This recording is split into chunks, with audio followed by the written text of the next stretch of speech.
ناظرین السلام علیکم ورحمۃ اللہ وبرکاتہ۔ استقبال ہے آپ کا ہمارے اس چینل پر۔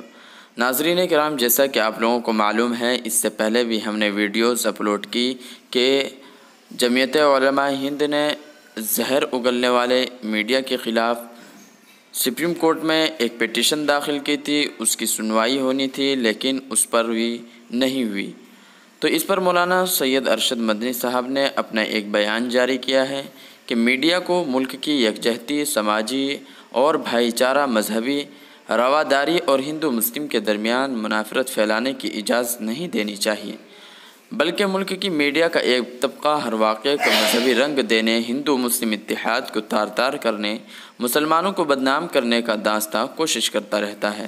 پچھلے کچھ مہینے میں میڈیا کا رویہ اس کی جیتی جاگتی مثال ہے۔ ناظرین، جیسا کہ آپ لوگوں کو معلوم ہے کہ میڈیا کا ایک طبقہ جان بوجھ کر کبھی کرونا کے ذریعے، کبھی تبلیغی جماعت کے ذریعے مسلمانوں کو بدنام کرنے کی کوشش کر رہا ہے۔ یہ سازش اور مسلمان کے خلاف زہر اگلنے میں کوئی کسر باقی نہیں چھوڑی۔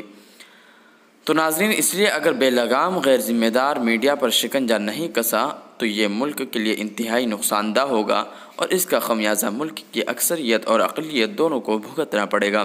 ناظرین، یہ ویڈیو آپ کو کیسی لگی؟ کومنٹ رائے میں اپنی رائے ضرور دیجیے گا کہ آخر گودی میڈیا پر کس طریقے سے لگام کسنا چاہیے، اور جمعیت علماء ہند کا یہ بڑا قدم آپ کو کیسا لگا؟ تو ناظرین، جمعیت علماء ہند کے دعا کیجیے، اور سپریم کورٹ نے جو ریویو پٹیشن کے لیے سماعت جو خارج کی ہے اس پر بھی کوئی کارروائی ہونی چاہیے۔